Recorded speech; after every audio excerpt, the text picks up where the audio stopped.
It doesn't matter what the frickin' legal and ethics people say. We need to win this motherfucker. Hillary is aware of all the work that you guys do, I hope.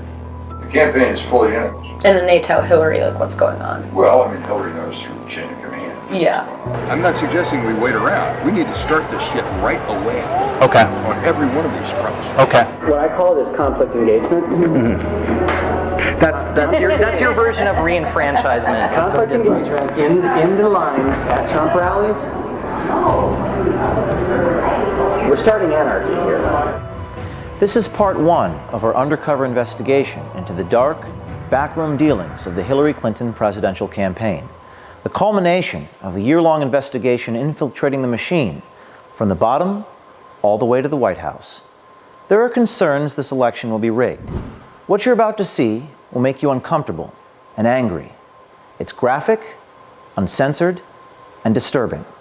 Our attorneys say there is strong evidence of criminality, and this is just part one. A lot of pre-union guys, they'll do whatever you want. Yeah. They're rock and roll. So I'm basically Deputy Rapid Response Director for the DNC for all things Trump on the ground. Nobody's really supposed to know about me. You know what I'm saying? We have mentally ill people that we pay to do shit. Make no mistake. This guy named Cesar Vargas is his name. I got a priest to cry on camera once. You know, Brad and Bob and Lux and myself are all part of the old school method where it doesn't matter what the frickin' legal and ethics people say. We need to win this motherfucker. So Bob is really good friends with him, and talked to him this afternoon. And they are all in. If we can get 25 grand, they're all in. There is a narrative that supporters at Trump rallies are violent and dangerous, looking to beat up protesters who don't agree with them. But our undercover investigation into the Hillary Clinton Democratic Party machine reveals a very different story. If you're there and you're protesting and you do these actions, you will be attacked at Trump rallies. That's what we know. So that's part of the process of eliciting the reaction. The whole point of it is we know that Trump's people will freak the fuck out. His security team will freak out, and his supporters will lose their shit. This is Scott Fovel. He is the National Field Director for Americans United for Change. He used to work for People for the American Way, an organization funded by George Soros. He also has his own company called the Fovel Group. He is one of the dark operatives for the Clinton campaign. We are contracted directly with the DNC and the campaign, both. Yeah. I am contracted to him, but I answer to the head of special events for the DNC and the head of the special events and political for the campaign. The campaign pays DNC, DNC pays Democracy Partners pays the Fovel Group, the Fovel Group goes and executes the shit on the ground. Democracy Partners is a private political consulting company with deep ties to Hillary Clinton, Barack Obama's White House, and the Democratic National Committee. We are the primary mechanism as a team. Democracy Partners is the tip of the spear on this thing. Wherever Trump and Pence are going to be, we have events. Okay. And we have a whole team across the country that does that. Both consultants and people from the Democratic Party and the Democratic Party apparatus and people from the campaign, the Clinton campaign. Again, my role with the campaign is to manage all that. Bob Creamer is Democracy Partners. He is the husband of Jan Schakowsky, a Democratic congresswoman from Chicago, and in 2005 he pled guilty to tax violations and bank fraud. He was convicted and sentenced to 5 months in prison and 11 months of house arrest. He founded Democracy Partners in 2011. Just for a little orientation, Democracy Partners is kind of a group practice of a variety of consultants that do essentially a wide variety of different kinds of political consulting. I work with Bob Kramer one-to-one all the time. I'm the white hat. Democracy Partners is kind of the dark hat. Bob Kramer is diabolical, and I love him for it. Yeah. This investigation has revealed compelling evidence of a dark money conspiracy, a violation of federal campaign coordination laws between Hillary Clinton's campaign, Priorities USA, Hillary's super PAC, and the Democratic National Committee. We have a quick deliverable that we have to deliver every day for our groups of clients who are involved in these projects. AUFC, A4C, which is Alliance for Change, Alliance for Retired Americans, which is part of AFL-CIO. They're one of our partners on the AUFC stuff and for social security. Depends on the issue. And then there's the DNC and the campaigns and priorities. Priorities is a big part of this too. The campaigns and DNC cannot coordinate with priorities, but I guarantee you that the people who run the super PACs all talk to each other, and we and a few other people are the hubs of that communication. Like, so you're kind of like intermediaries between the super PACs and the DNC. But they can, the DNC, they can't talk to each other. Okay. But you guys are kind of like... We're consultants, so we're not the official entity. And so those conversations can be had between consultants who are working for different parts. Yeah. Okay. That's why there's Bob, who's the primary there, and I'm a sub to him, and I'm also primary to AUFC separately. That's why. So there's like a Morse code between the DNC and the super PACs. It's you guys less of a Morse code than it is a text conversation that never ends. It's like that. It's kind of like an ongoing Pony Express. Okay, so I mean that's not as efficient as it could be, but that's because the law doesn't allow it to. The thing that we have to watch is making sure there's a double blind between the actual campaign and the actual DNC and what we're doing. There's a double blind there. And how so that they can plausibly deny that they knew anything about it. Scott Fovel is Creamer's attack dog. Fovel and his people train the agitators to go to Trump rallies, and nothing is left to chance. There's a script. Oh, there is a script. There's a script. Okay. There's a script of engagement. Sometimes the crazies bite, and sometimes the crazies don't bite. They're starting confrontations in the line, right? They're not starting confrontations to volunteers in the rally, because once they're inside the rally, they're under Secret Service's control. When they're outside the rally, they're more affected out.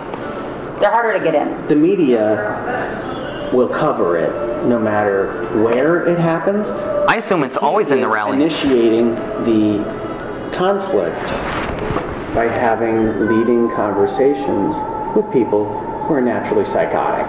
Right. Okay, I mean, honestly, it is not hard to get some of these assholes to pop off. Right. It's a matter of showing up to want to get into the rally in a Planned Parenthood t-shirt. Or, you know, Trump is a Nazi. You know, you can message to draw them out and draw them to punch you. Fovel boasts about the extent of his network of operatives. So here, you have a schedule of events. We update this on an ongoing, rolling basis every morning. Those are all the Trump appearances. These are all the Trump and Pence appearances. Tomorrow, for instance, we are turning out 500 people in front of the Trump International in D.C. We have to have people prepared to go wherever these events are, which means we have to have a central kind of agitator training. Yep. Now, we have a built-in group of people in New York who do this. Okay. We have a built-in group of people in D.C. who do this. I was going to say, are they localized? We have a group of people in Vegas. We have a group of people in Colorado. We have a group of people in Minneapolis. So I'm basically Deputy Rapid Response Director for the DNC for all things Trump on the ground. This guy is Aaron Black. He works full-time for Creamer at Democracy Partners. He directs the spontaneous protests at Trump and Pence events. His real name is actually Aaron Minter. We don't know why he uses the name Black. Nobody's really supposed to know about me. So the Chicago protest, when they shut all that was us. It was more him than me, but none of this is supposed to come back to us because we want it coming from people. We don't want it to come from the party. So if we do a protest and it's DNC protest, it's right away the press is going to say partisan. But if I'm in there coordinating with all the groups on the ground and sort of playing field general, but they're the ones talking to the cameras. Then it's actually people. But if we send out press advisories with DNC on them and Clinton campaign, it doesn't have the same effect. We have to be really careful because what we don't need is for it to show up on CNN that the DNC paid for X people to. That's not going to happen. So, B and I did the Chicago Trump event where we shut down the light bulbs. Yeah. Zulema Rodriguez and Aaron Black are bragging about a protest last March that turned extremely violent and led the Trump campaign to cancel a huge rally. Fights broke out between protesters and Trump supporters, and 2 Chicago police officers were injured. Based on our reporting, the event was not spontaneous. We have a call with the campaign every day to go over the focuses that need to be undertaken. I just had a call with the campaign and the DNC. Every day at 1 o'clock. We met her at the Republican convention in Cleveland in July. And then we also did the Arizona one where we shut the highway down. Yeah, really? Yeah. This Clinton dark machine is also prepared for the fallout from the violence they foment at the Trump rallies and other demonstrations. Because the one thing I'm never going to do is have some kid get punched out at a rally and then not have his doctor bill and his legal bill, if he gets arrested, pay for it. Ultimately, the whole endeavor is to get negative press of Trump and his supporters in local and national media. It's something that Bob and I obsess about. Is we're not going to go to an effort to just do an event and not have anybody show up or not have it covered. We have to get coverage. These guys have been doing their dirty tricks for some time, even before Trump won the nomination. So I probably know your work. I know you do. Everybody knows. But Was the, you mean like a situation where it's sort of like Remember the a... Iowa State Fair thing where Scott Walker grabbed the sign out of the dude's hand, and then the dude gets kind of roughed up right in front of the stage right there on camera? Yeah. That was all us. The guy who got roughed up is my counterpart who works for Bob. And that was like storyboarded, that him getting roughed up or whatever? We scenarioed it. So you like lent yourselves to that situation and it happened. We not it was only a lent self-fulfilling ourselves, prophecy. We planted multiple people in that front area around him and in the back to make sure there wasn't just a action that happened up front. There was also a reaction that happened out back. Remember this woman? Her name is Shirley Teeter. She is a 69-year-old sufferer of COPD. According to numerous news stories at the time, she was assaulted at a Trump rally in North Carolina by Trump supporter Richard Campbell. The media played her story across the country for days. She was one of our activists. She was one of your activists who had been trained up to bird dogs. Yes. So the term bird dogging, you put people in the line at the front, which means they have to get there at 6 o'clock in the morning, so they're getting the front of the rally, so that when Trump comes down the rope line, they're the ones asking him the question in front of the reporters because they're pre-placed there. To funnel that kind of operation, you have to start back with people 2 weeks ahead of time and train them how to ask questions. Right. You have to train them to bird dog. No, I'm saying, we have mentally ill people that we pay to do shit. Make no mistake. Over the last 20 years, I've paid off a few homeless guys to do some crazy stuff. And I've also taken them for dinner, and I've also made sure they had a hotel and a shower, and I've put them in a program. Like, I've done that. But the reality is, a lot of, especially in our union guys, a lot of pre-union guys, they'll do whatever you want. Yeah. They're rock and roll. When I need to get something done in Arkansas, the first guy I call is the head of the AFL-CIO down there, because he will say, what do you need? And I will say, I need a guy who will do this and this, and they find that guy. And that guy will be like, yeah, hell, let's do it. Bird dogging. Bird dogging. It's a word we had not heard until we got into this investigation. But when we checked the WikiLeaks Clinton emails, we found references to the term in emails to and from the campaign.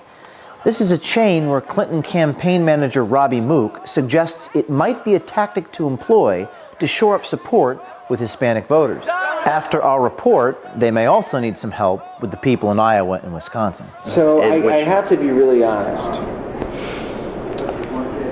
Iowa is a difficult case because it's a 50-50 state, and honestly, half the state is racist as fuck. I came home last night and really I was upset because that's not the way I was raised, and that's not the Iowa that I grew up in. Yeah. But you kind of have to accept that that's the way it is. Now, It's not who you are, but that's what the state is. right, Wisconsin is just as bad. Okay. I'm Hillary Clinton, and I approve this message. Corruption. As you can see, it's alive and well in our country, and you're paying for it. As we continue to release more videos, you must hold the mainstream media to account to further investigate what we've uncovered.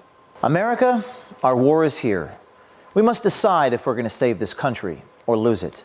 To quote Abraham Lincoln, America will never be destroyed from the outside.